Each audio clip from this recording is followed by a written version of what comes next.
ഒരു 3-4 വർഷങ്ങൾക്ക് മുമ്പ് ഞാൻ എന്നും ഒരു 4:30 ആകുമ്പോൾ എഴുന്നേക്കുമായിരുന്നു കേട്ടോ. എഴുന്നേക്കണത് വേറെ ഒന്നിനുമല്ല, ദേ സുനിച്ചേട്ടന് വേണ്ടിയിട്ട് ഒരു കപ്പ് ചായയും ഒരു കപ്പിൽ വെള്ളവും കൊടുക്കാൻ വേണ്ടിയിട്ടാണ് കേട്ടോ. സുനിച്ചേട്ടൻ മുമ്പ് നമ്മുടെ ഇവിടുന്ന് തന്നെയാണ് നേരിട്ട് അമ്പലത്തിലിട്ട് പോയിരുന്നത്.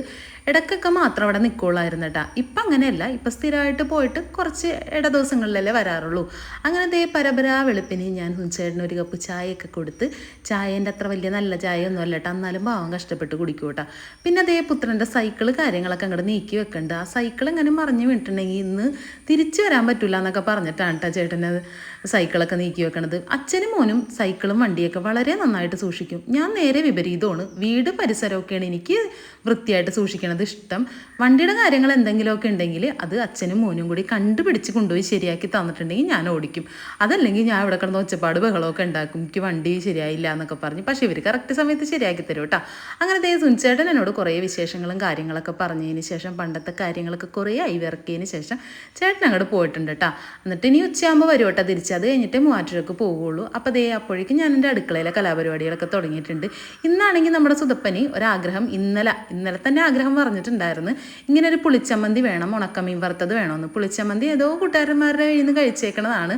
ഉണക്കമീൻ ആൾക്ക് വലിയ ഇഷ്ടവുമാണ് കേട്ടോ. പിന്നെ ഞാൻ ചേട്ടന് വേണ്ടിയിട്ട് ഒരു പപ്പടക്കറി ഉണ്ടാക്കിയിട്ടുണ്ട്. പിന്നെ പുട്ടായിരുന്നു, പുട്ടും വെജിറ്റബിൾ കറിയൊക്കെ ആയിരുന്നു കേട്ടോ. അങ്ങനെ അതെല്ലാം ഇങ്ങനെ സെറ്റ് ചെയ്ത് നിൽക്കുമ്പോൾ ഒരു പൂതിയും കൂടി വന്ന് കുറച്ച് പപ്പടവും കൂടി വേണമെന്ന്. അങ്ങനെ ആളിതേ പപ്പടം വറുത്തത് കഴിച്ചുകൊണ്ടിരിക്കുന്നുണ്ട് കേട്ടോ. പിള്ളേർക്കും വലിയവർക്കും എന്താണല്ലേ പപ്പടത്തിനോട് ഇത്ര ഇഷ്ടമെന്ന് ഞാൻ എപ്പോഴും ഓർക്കാറുണ്ട്. എപ്പോൾ നമ്മൾ പപ്പടം കണ്ടാലും ഒരെണ്ണെടുത്ത് കഴിക്കാതിരിക്കില്ല.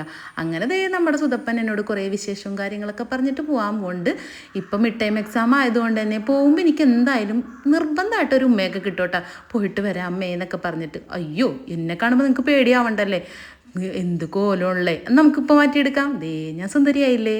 അപ്പോൾ ദേ ഞാൻ കുളിച്ച് നല്ല മെനയായിട്ട് വന്നിട്ടുണ്ട് കേട്ടോ. ഇനി നമുക്ക് ചായ കുടിക്കാം. ചായ കുടിക്കാനായിട്ട് നല്ല ഗോതമ്പ് പുട്ടും നല്ല പുഴുങ്ങിയ പഴവും പുഴുങ്ങിയ മുട്ടയും കുറച്ച് കുമ്മട്ടിങ്ങയൊക്കെ എടുത്ത് വെച്ചിട്ടുണ്ട് കേട്ടോ. ഞാനൊരു ഹെൽത്തി ഡയറ്റ് പ്ലാൻ ചെയ്താലോ എന്ന് ഇങ്ങനെ ആലോചിക്കുന്നുണ്ട്. അപ്പോൾ അതിൻ്റെ മുന്നോടിയായിട്ട് ഒരു 2-3 ദിവസം ഇങ്ങനെ ഒന്ന് നോക്കാം, എനിക്ക് പറ്റുമോ ഇല്ലയെന്ന് നോക്കിയിട്ട് ഒരു 5 ഡേയോ 7 ഡേ ചലഞ്ച് പോലെയൊക്കെ ഒന്ന് ചെയ്യണം എന്ന് എനിക്ക് ആഗ്രഹമുണ്ട്. വെയിറ്റൊക്കെ കൂടി വരെയുള്ള വെറുതെ ഇരിക്കല്ലേ ഇപ്പം. അപ്പോൾ അതുകൊണ്ട് തന്നെ നോക്കാമെന്ന് വിചാരിച്ചിട്ട് അതിൻ്റെ മുന്നോടിയായിട്ട് ചെയ്യണേ കേട്ടോ.